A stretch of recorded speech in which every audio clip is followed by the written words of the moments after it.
Thank you. I'd like to welcome in now retired Army Lieutenant Colonel Daniel Davis, Senior Fellow at Defense Priorities, host of Daniel Davis Deep Dive on YouTube. Lieutenant Colonel, thank you for coming back. We were just talking about this, I believe, on Friday, talking about the worries of an escalation. I want to start with this newest information that Joe just reported there, a small number of U.S. troops being deployed to that region. What is your reaction?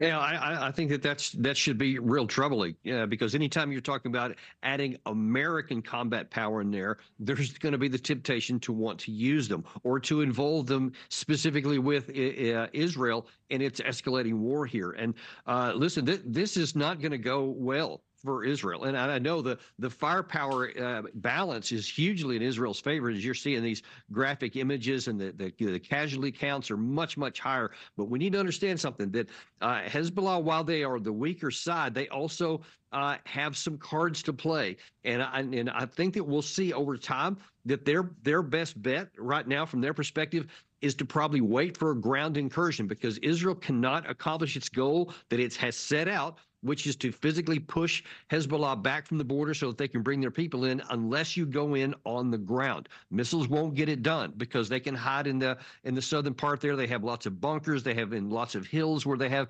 defensive positions, and you just can't kill everybody with bombs. It's been tried and never succeeded. So if Israel goes in there, the Hezbollah side is prepared for that. They have well trained. They have good defensive positions.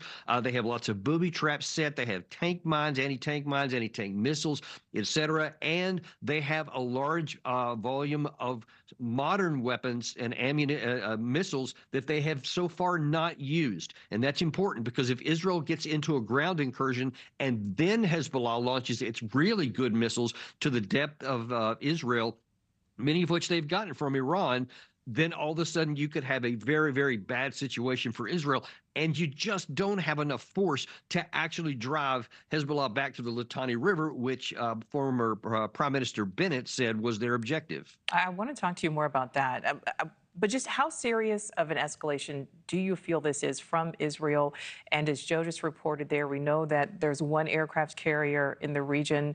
For now, the U.S. not planning to send another one, but at what point do you think that could happen? Well, it needs to never happen, because this is not America's war to fight. And we should be telling Israel, do not escalate here, because we cannot get into a war. Because if the United States enters, then I think that there's a real risk that Iran would then enter in on the side of Hezbollah. Right now, I think Iran is willing to stand on the side, maybe help them with missiles or so. But if we get involved, then I think Iran may also get involved. And we just don't have the capacity to keep going on here. And by the way, when I told you that a minute ago about Israel making a ground incursion, that will be extremely enormous, expensive in both manpower and missiles. So whatever we think we've given them up to this point will have to be significantly escalated. And we've had American officials in the last week say, we don't have that kind of resource to keep giving you. So it is in our interest to prevent this from going on. And we need to make very clear to Israel that our help is limited. And Lieutenant Colonel, you mentioned the fact that, Hezbollah may wait until Israel potentially enters on the ground. What do you think happens next from Hezbollah?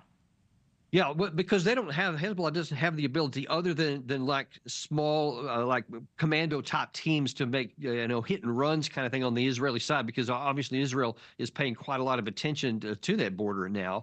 So they don't have the ability to strike with a ground incursion into Israel, but they definitely have the ability to absorb any Israeli attack and to cause casualties. Their objective would not be to, quote, win the war, but to cause so many casualties to Israel and then to launch rockets that can penetrate the Iron Dome further in, to make the cost so high to the Israeli side that a lot of the disruption and dissatisfaction on the Israeli side right now, and this is not talked about in the West much, but there are sometimes hundreds of thousands of people protesting against the Israeli government in Israel because they don't like where this is going. And if those casualties start going up on the army and they don't see it has any value or any end, that could grow a lot, and that could force Netanyahu to withdraw his troops, and that would be a victory for Hezbollah.